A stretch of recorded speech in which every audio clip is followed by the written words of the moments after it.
Nintendo recently did a tour around the US where they drove these giant Pokemon cars and let people nearby play the demo of the new Pokemon game coming out for the Switch. I'd consider myself a fan of Pokemon, and one of the stops was about an hour away, so a friend and I made the trip out there. We got a little squishy Pokeball and a postcard, which were both kind of neat, but the main reason we went was the game. Since I got to play it, I decided I'd give my thoughts on it. The main controversial point that's been going around has been the difficulty. People were worried it's a dumbed down version of the main series, and I admit I was worried about that myself. Unfortunately, the catching system seems to be the biggest thing here. I was excited to hear you could use the Joy-Cons to throw the Pokeball, since before you just select the item in the bag.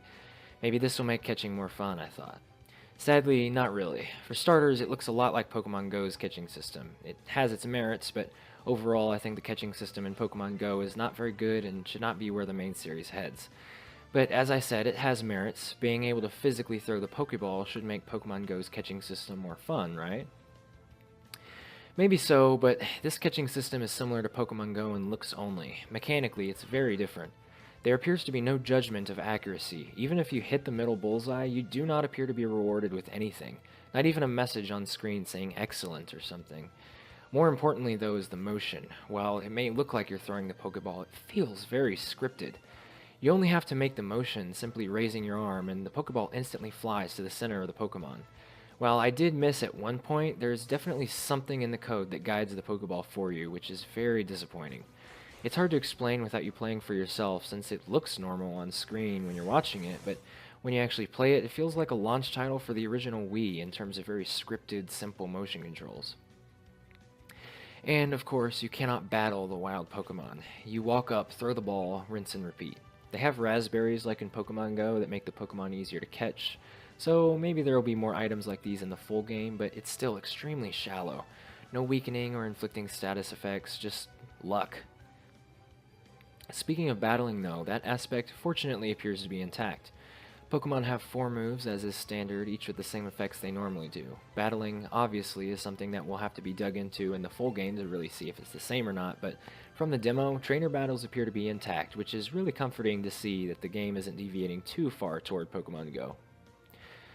Another downside is that the Pokemon petting minigame is pretty terrible. I don't know if this will really matter to anyone, but the motion controls required for it are extremely unintuitive. I tried it, but I genuinely had no idea how to control it, and honestly in the main game I will not use it ever.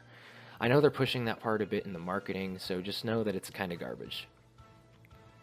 In terms of improvements, Pokemon now appear on the overworld. I really like this, since random encounters have started to seem like a relic of old JRPGs that aren't really necessary anymore.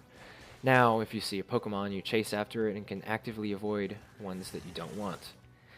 Also, I really like how your Pikachu or Eevee takes a more prominent role in the game.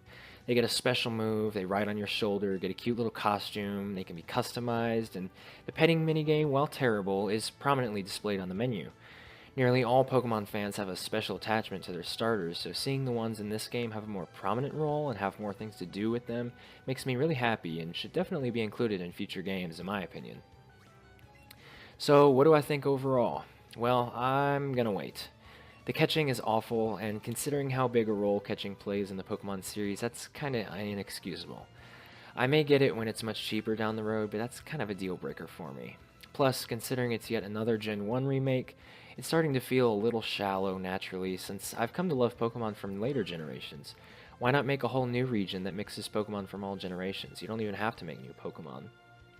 Anyhow, that's just my opinion on the game. Though, if you're wondering, I'm a fan of Pikachu, so Pikachu is the version I would get if I were buying this game. I've never been a huge fan of Eevee, but I've always loved Pikachu. I know that'll probably make some people mad, but that's how it is, I guess.